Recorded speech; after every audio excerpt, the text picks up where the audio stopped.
பக்குவம் கொண்டவர்கள் என்பது கடந்த காலத்திலே இந்த வேறுடைய சமூகம் இந்த நாட்டு முஸ்லீம்களுக்கும் தேசிய சர்வதேச முஸ்லீம்களுக்கும் சுட்டிக்காட்டியிருக்கிறார்கள். அவர்கள் அந்த காலத்திலே இஸ்லாமிய ஒரு கலாச்சாரை ஏற்பட வேண்டும் என்கின்ற ஒரு நினைப்பு இந்த பிரதேசத்திலே இருந்துதான் வந்தது. அதன் அடிப்படையில் தான் ஜாமியா முழுமையா இந்த பிரதேசத்திற்கு மாத்திரமல்லாமல் இலங்கையில் எத்தனையோ புகழ்மிக்க நிர்வாக அதிகாரிகளையும் வெளிநாட்டு ராஜதந்திரிகளையும் உருவாக்கி தந்த அந்த மகத்தான பணிக்காக இந்த மேல்மலை சமூகத்திற்கு நான் ஒரு சர்வ அளித்தே ஆகிறேன். இன்று அவர்களுடைய இரண்டாவது பணியாக ஒரு மதரசோடு சேர்ந்து ஒரு பள்ளிவாசலோடு இணைந்து இந்த மதரசாவை அரபிக் கலாசாலையை ஆரம்பித்திருக்கிறார்கள். எனக்கு முன்பு பேசிய சமயத்திலே மசூத் மோகன் அவர்கள் தெளிவாக சொன்னார்கள், இந்த உலமாக்கள் பள்ளிவாசலுக்கு நாங்கள் தயார்படுத்துவதற்காக கூடாது. உண்மையிலே அவருடைய பேச்சை நான் நாங்கள் அவர்களை இந்த சமூகத்தின் தலைவர்களாக எதிர்காலத்திலே ஒரு வழிகாட்டிகளாக ஆக்குகின்ற அந்த புனிதமான பணியை தான் நாங்கள் செய்ய வேண்டும். அந்த வகையிலே இந்த அரபிக் கலாசாலை எதிர்காலத்திலே நிச்சயம் மீண்டும் ஒரு தரம் இந்த முஸ்லிம் சமூகத்திலே இந்த சாதனையா அரபிக் கலாசாலை நிச்சயமாக தேசியத்திலே இன்னும் ஒரு வேறுவதற்கு ஒரு தரத்தை மதித்து கொடுக்கும் என்பதிலே எனக்கு மாற்று கருத்து இல்லை. இந்த பிரதேசத்திலே இருக்கிற நலந்தர்கள் நலன்கள் இந்த ஊரை விரும்புகின்றவர்கள் எல்லோருமே இதன் மீது ஒரு கௌரவமான பார்வை இருக்கிறது. வேறுவதை இருக்கின்ற பொழுது இலங்கையிலே இந்த பிரதேசத்திலே இருந்து கொண்டாடும் அந்த நாட்களிலே ஒவ்வொரு பள்ளிவாயிலுக்கும் ஒவ்வொரு மாநிலங்களுடைய பங்களிப்பை நான் கண்டிருக்கிறேன், பார்த்திருக்கிறேன். அந்த வகையிலே இந்த பிரதேசத்து மக்களுக்கு இலங்கையிலே இருக்கின்ற எல்லா முஸ்லிம் மக்களுடைய துஆ பிரார்த்தனையும் பலமாக இருந்து கொண்டிருக்கிறது என்பதை மிகுந்த தன்னடக்கத்தோடு நாம் கூற வேண்டும். கிழக்கிலிருந்து மேற்கு வரை பேசுகிறார்கள். பழைய பள்ளிவாசல்களின் வரலாறுகளை பேசுகின்ற பொழுது சொல்கிறார்கள், வேறுவரையிலிருந்து இந்த ராஜாக்கள் எங்களுக்கு ஆரம்பத்திலே சீமந்துகளை வாங்குவதற்காக பணத்திற்கு தந்தார்கள், அல்லது அத்திவாரங்களை நாட்டிற்கு இவ்வளவு பணத்தை எங்களுக்கு தந்துவிட்டு சென்றார்கள் என்று அந்த பக்குவமாக பேசுகின்ற ஞாபகப்படுத்துகின்ற அந்த தொகையை இன்று இந்த சமூகத்திலே நன்றி கடனோடு நான் உங்களுக்கு நீட்டிக் கொள்வதிலே எனக்கு ஒப்புதல் அளிக்கிறேன்.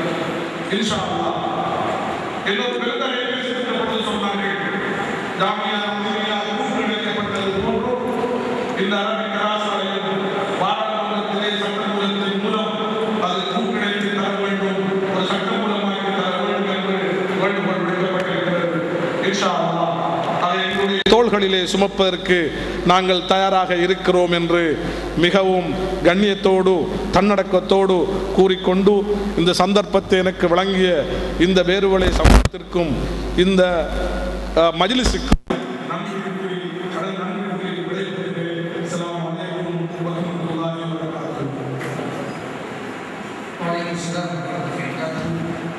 அமைச்சர்கள் பொறுப்பை சொல்கிறார்கள். அவர்கள் சொன்னது போல அந்த கூட்டமைப்பின் விஷயத்தை அவர்கள் ஒரு செய்தியாக சொல்லி மாற்றப்பட்ட செயலாக காட்டுவார்கள். எனவே அந்த அன்பான உடைய நிர்வாகம் சார்பில் வைத்துக் கொண்டு இனி இங்கே வந்திருக்கிற முன்னாள் அமைச்சர் ராஜா அமைச்சர் எல்லாரும் சிறு ஆலோசகர்கள் சில வார்த்தைகள் வாழ்க்கையில்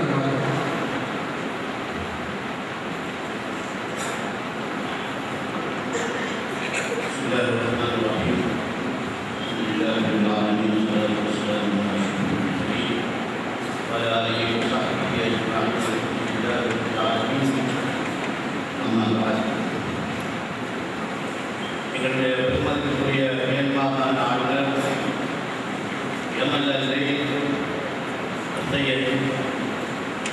போனார் அவர்களே,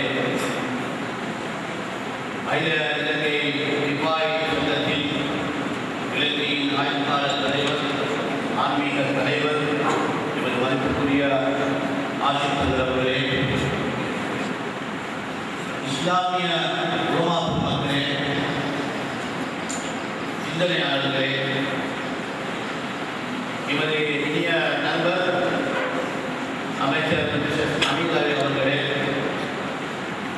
சகோதரர் அன்பர் பாராளுமன்ற உறுப்பினர் அல்ஹாஜ் ஷபீர் ரஜாதீன் அவர்களே, வேறுவரை நகரசபையின் தலைவர் அல்ஹாஜ் மர்தாய் முகமது அவர்களே, என் அன்பின் இனிய இஸ்லாமிய நெஞ்சங்களே, இஸ்லாத்தில் பெருந்தர் வீசிய தோப்பு இது.